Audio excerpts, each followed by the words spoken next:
Is there anything I can do for you two? I'm afraid that Wangsheng funeral parlor isn't in the best state to receive guests. We've come to see Zhongli. Could you please tell him we're here? Unfortunately, Zhongli isn't here at the moment. It seems he went to Northland Bank. Doesn't the Northland Bank belong to the Fatui? Last time we saw Zhongli was before we went to the Golden House. Do you think he doesn't know about the attack on Liyue? Visiting the Fatui at a time like this could only mean more trouble. We had better go and make sure that everything is okay.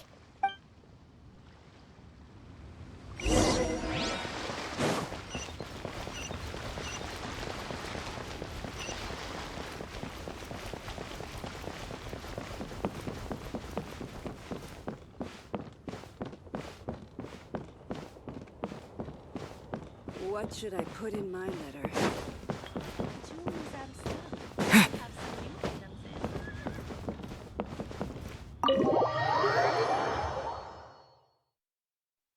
You call this cooperation between Harbingers? Cooperation involves communication, you know. Don't take it to heart, child. Besides, aren't you happy that you got to skip the formalities and bring chaos to the land? I'm sure you must have enjoyed that. Oh, it seems that some of your friends have arrived. Hey, it's Zhongli and Child. And you! You're also one of the Harbingers? It's you two. I believe we've met once before. In the city of Bards, was it? I'm glad you still remember my name. Ah, right. I imagine that it must have been rather hard to forget watching helplessly as something precious was snatched away from your friend.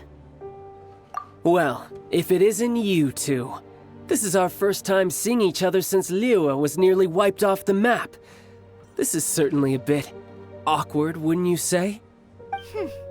Paimon knew that we should never have trusted a Fatui Harbinger. Oh, now don't say that. Sure, I may have misled you, but I never had anything against you personally. Besides, I thought we were getting along quite well together, didn't you? Except for that little tussle we had at the end. Nothing personal. We just have different views, that's all. Of course, you may very well hold this against me, but that's up to you. The real deceivers here are Senora and Zhongli. Curse them for leading me on. So actually, I think... Stop wasting time, child. There'll be plenty of time to chat once I'm through here. You remember the agreement, Morax. Now, if you would be so kind. The Gnosis, please. What in the world are you talking about? The contract is fulfilled. That which thou seeketh is now bestowed unto thee. For my promise is solid as stone.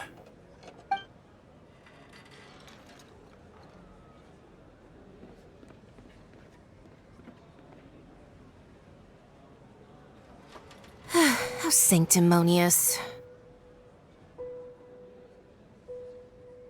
What? So you're the Lord of Chiao? No, wait! That's an exciting twist and all, but why give the Gnosis to the Fatui? I do not give it for free. I give it as agreed upon in the contract, for it is a matter solely between the Tsaritsa and I. Yeah, you don't think you went a little bit too far with that whole fake death thing? Everyone was preparing the ceremony for you, and splat! This big dragon falls out of the sky, and all of Liyue goes into an uproar. Talk about a disaster. Gathering all the forces that had been bubbling behind the scenes, and then stirring them together in a pot that was bound to boil over. That's what he wanted to see, am I right? Wait, what? Perhaps it's best that I explain. As you know, I've dwelt upon this world for more than 6,000 years. It is now 3,700 years ago that I founded Liyue together with the Adepti. Even boulders that can withstand whirlpools will erode with the passing of time.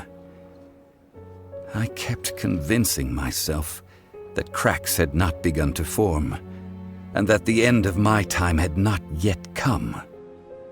Until one drizzly day, as I was strolling along the harbor, I heard a merchant tell one of his workers, "You finished your duties. Go ahead and call it a day."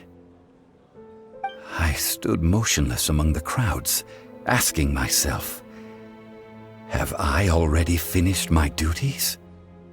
Oh, Zhongli. But as I began to consider relinquishing my divine role, I soon discovered that many reasons still remained to not hastily depart. Was Liyue, the city I had dwelt in for so long, already prepared to enter its next age? I decided that a test was needed in order to reveal the answer. So I feigned my own death, and gathered the cast of Child, the Adepti, and the Liyue Qixing to play their roles together on the stage that was Liyue. Indeed I was. The gnosis which I had kept for so many years suddenly seemed to have lost its meaning. That's right, which is why I continued to safeguard the gnosis until now. So you mean that if the chaos ever reached the point of no return, you would simply appear and use your divine powers to bring Liyue back under control? Of course, and it would have been all too easy for him too. Just as a child quickly matures after losing their parents, so has Liyue matured when faced with the death of its deity. In the end, the resolution to all that has transpired was even more satisfactory than I could have hoped for. Take the Adepti, for instance. Owing to their years of seclusion, they were the least informed. Yet when faced with a crisis, they commendably showed the greatest amount of restraint possible. Not only did they manage to cooperate with the Qixing, but in the end, they even made efforts to understand the hearts of the people. Credit is also due to Signora, the emissary dispatched by the Cryo-Archon to fulfill our contract. At my request, she kept everything she knew in strict confidence. This despite the eavesdropping ears of her colleague, Child. This meant I could remain as Zhongli, even having the chance to fulfill the age-old traditions of Liyue in this mortal form. Thank you for joining me on this journey, traveler. All of these things turned out as I had planned. There is only one thing that I had not anticipated, and that was the conduct of the Liyue Qixing. I had expected them to do no more than the Adepti, to come to the defense of Liyue. But when all was said and done, they seized the opportunity to supplant Liyue's divine protectors, and used the subsequent power vacuum left by my death to quickly gain complete control of Liyue. Huh? That doesn't sound good at all. On the contrary, I think it is excellent. I had always feared that it was too soon for them to take over from me. And it was also that which I longed for the most. As such, this is the best parting gift anyone could have given this god of old. Hey, what about me? Doesn't anyone feel the least bit of remorse for deceiving me? You've practically kept me in the dark. I think that thanks would be more appropriate. You certainly played no small part in all of this, wreaking havoc and turning the city upside down. The Lord of Geo ought to thank you for your performance, if anything. If you hadn't created the pressure of a battle between mortals, Adepti, and a god, the lump of coal resting in the hands of the Geo-Archon, Liyue, would never have been able to become a dazzling diamond of a city. Huh? Just whose side are you on, mocking me like that? Are you itching for a fight?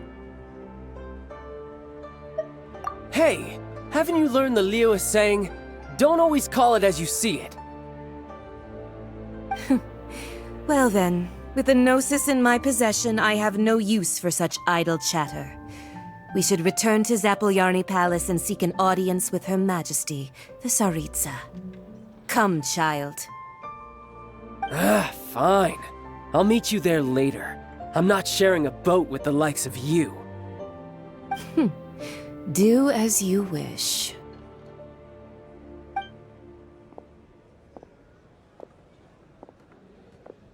Now then, is there anything else you wish to ask me? Right! As Zhongli always told us, a good trade is a fair trade. Paimon has no idea what could be a good trade for Enosis. Realistically speaking, there is no such thing. Huh? However, I am the god of contracts. For thousands of years, I have made countless contracts. If the deal was of no benefit, then I certainly would not be inclined to agree to it. My agreement with the Cryo-Archon will be the last of my contracts as the Geo-Archon. My contract to end all contracts. As for the bargaining chip that the Tsaritsa used to balance the scales, uncover that answer for yourself in your future journeys.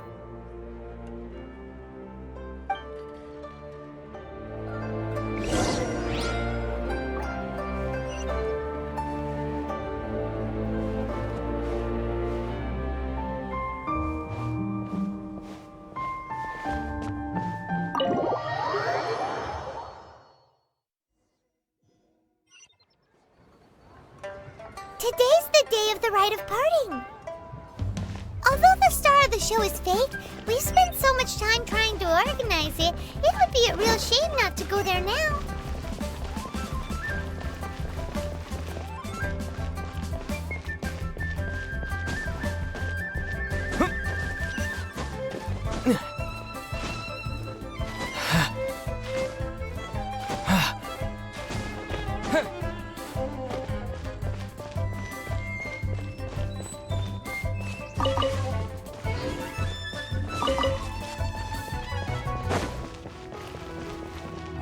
Well, since we're going through with this rite of parting, I guess it means that those rumors hit the nail on the head.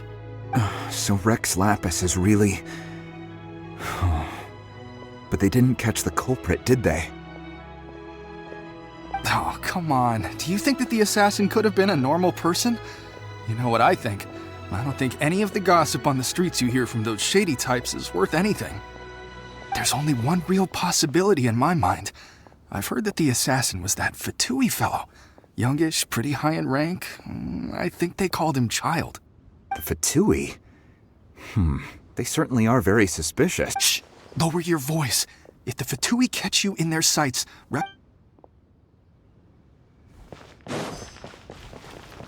You know that god from the ocean couldn't have just shown up out of nowhere.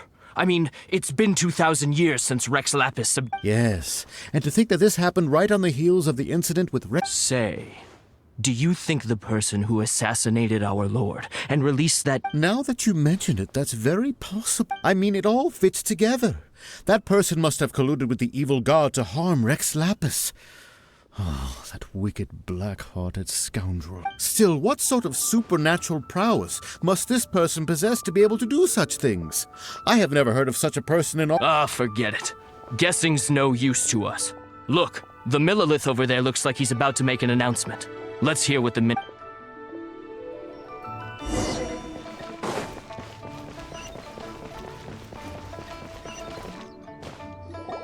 Hear ye all! The Chi sings words. Though a dragon soars ageless as the mountains, it too must return to dust. This is common knowledge. Gods and Adepti live glorious lives, but both light and shadow have their season. So too must they face divinely appointed trials. Rumors and hearsay abound on the streets that Rex Lapis was murdered. Now, having been thwarted in his trial, Rex Lapis's soul has recouped the celestial heights. He beseeches the people of Liyue to grieve not and to let not their hearts be saddened. Nor are they to believe street-born rumors or indulge in baseless speculation.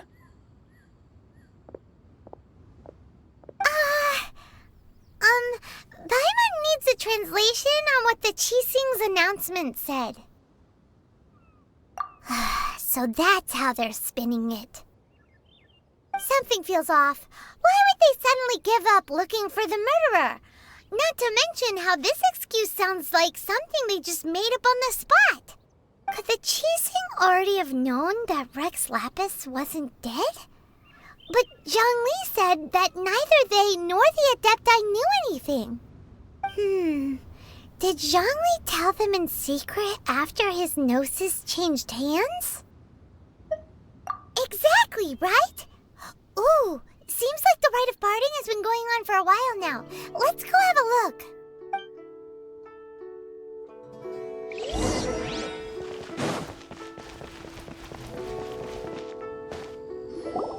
Look, it's Ningguang and Keqing. Are they saying something? Are their speeches over? As said previously, Rex Lapis's soul returning to the heavens is the end of the contract. And it is also the end of an era. 3,700 years of contracts burnt and reduced to ash. We, the people of Liyue, were indeed prosperous. But blinded by our prosperity, we forgot that time can be pitiless. The long, unending dream of our Archon walking among us. Now that we have awoken from our dream, we must learn to say farewell. Will you stand with us as we re-establish our contracts? As we build a new age of prosperity? So concludes the words of Her Eminence the Tianquan. Does Her Eminence the Yuheng have anything to add?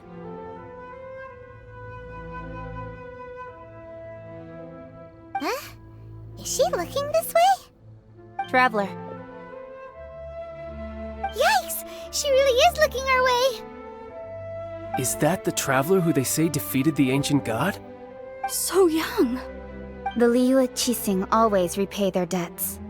And as you have heard, our eyes see far and our reach is long.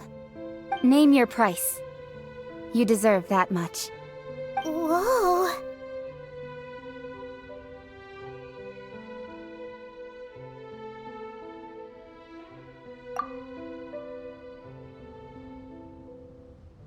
Well, could you help me put up some missing person posters?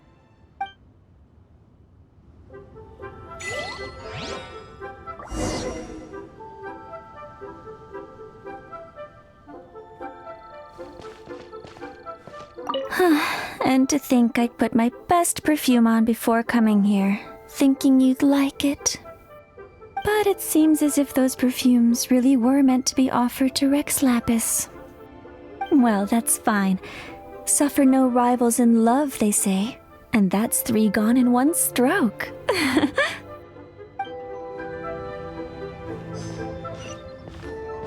As for the mortals and Adepti of Liyue, what shape shall our relationship take from now on?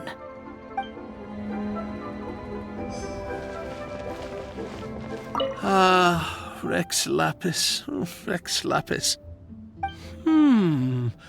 Now that I think about it, if everyone's of the same mind as me, perhaps mementos for Rex Lapis might be the best short-term business opportunity.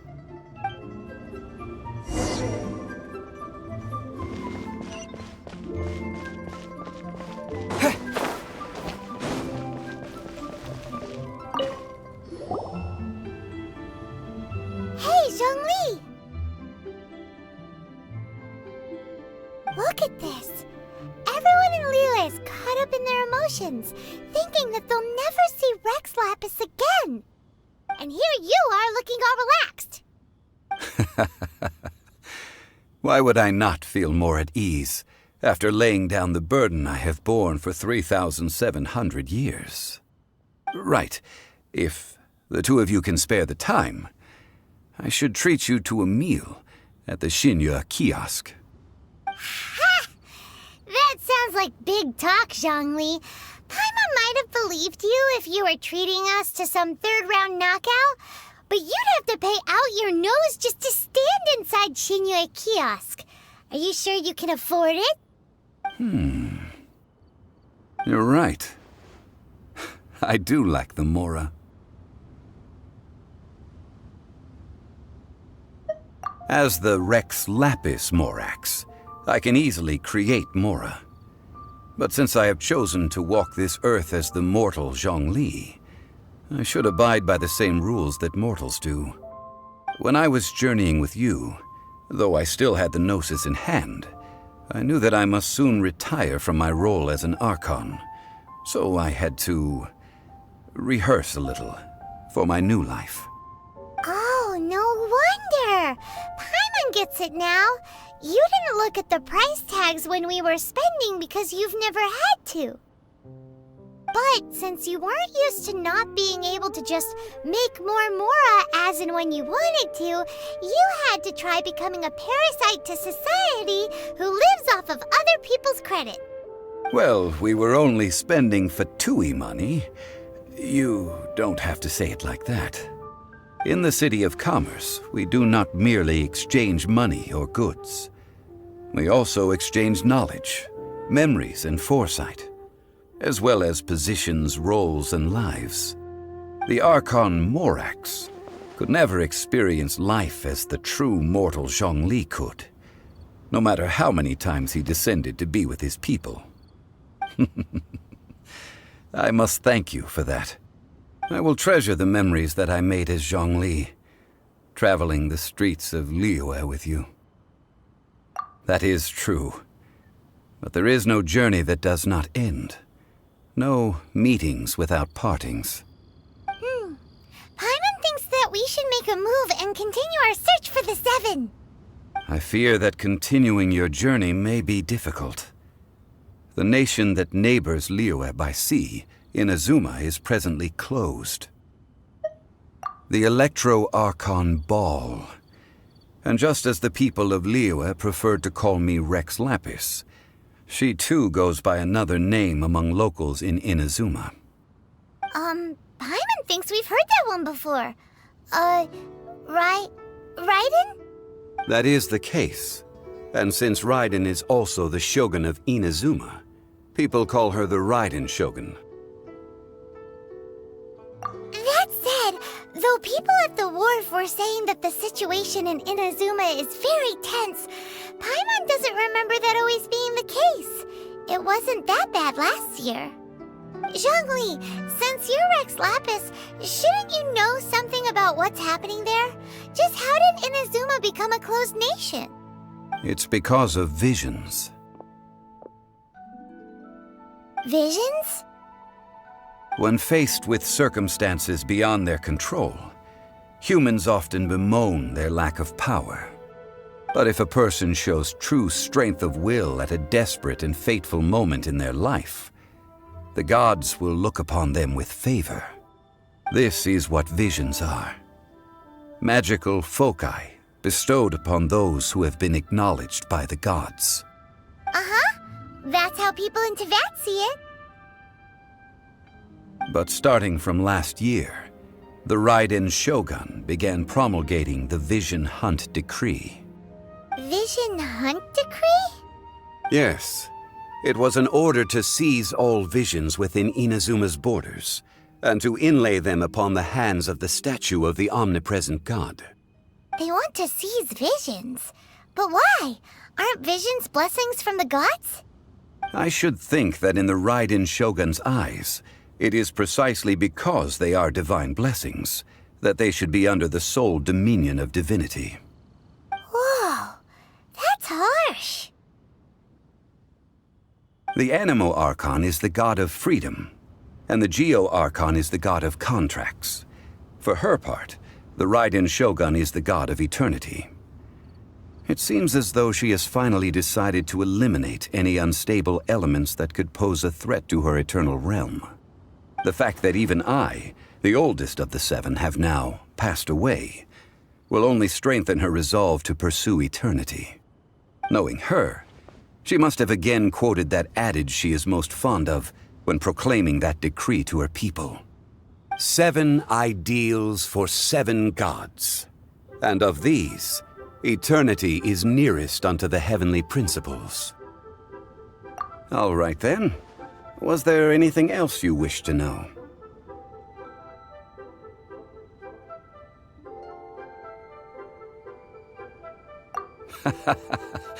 Ah, that was a good one. Failing a divine trial. How they came up with that excuse, I will never know. That said, the reason why the Qixing were so eager to resolve the incident and stop pursuing the culprit was indeed because they received news in secret that Rex Lapis was not dead. I hinted as much to the Adepti as well. How did I accomplish that, you ask? Have you ever heard of this particularly convenient Adepti art known as gifting dreams and visions? All right then. Was there anything else you wish to know? Yeah, about that. Before the Qixing made their announcement, we listened to a lot of people talking on the way. Most of them put the blame for everything on Child. These are indeed false accusations.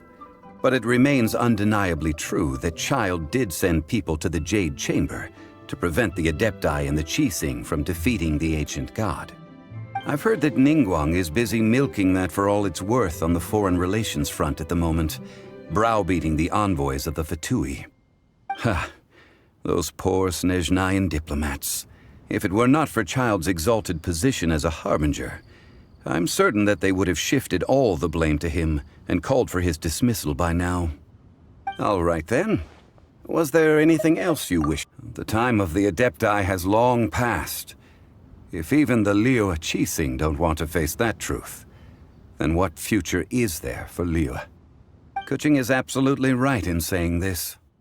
Now, though I did laud Ningguang's desire for power, believing this to be a good thing, and thought as a matter of course that she must have been behind the Qixing's plan to take governing power over Liyue from the hands of the gods and Adepti. Could the original person who brought up the idea of seizing power have been... All right then. Was there anything else you wish to know? That's right. Zhongli, now that you don't have your gnosis, what's going to happen to all the Mora in Teyvat? Since Morax is dead, are they all just gonna disappear? Also, isn't the Golden House the only mint in the entire continent? Will it even continue to work? The Mora present now will not vanish. But the Golden House will indeed have to cease operations for a lengthy period of time, since creating Mora requires the use of the Geo-Archon's power. This is terrible! We're all about to run out of Mora! The world is coming to an end! Yes, this is indeed a major issue from a financial standpoint.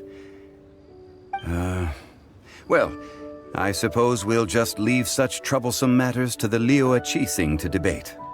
Then, did you at least set some private funds aside for yourself? Oh, a private fund. This does seem like a good, logical, common-sense idea. It's a shame. What's a shame? It's a shame that I didn't think of it at the time. All right then. Was there anything else you... Well then, I suppose you'll have to find a way to get inside this closed nation. Have patience. I suspect that some serendipity must first come into play.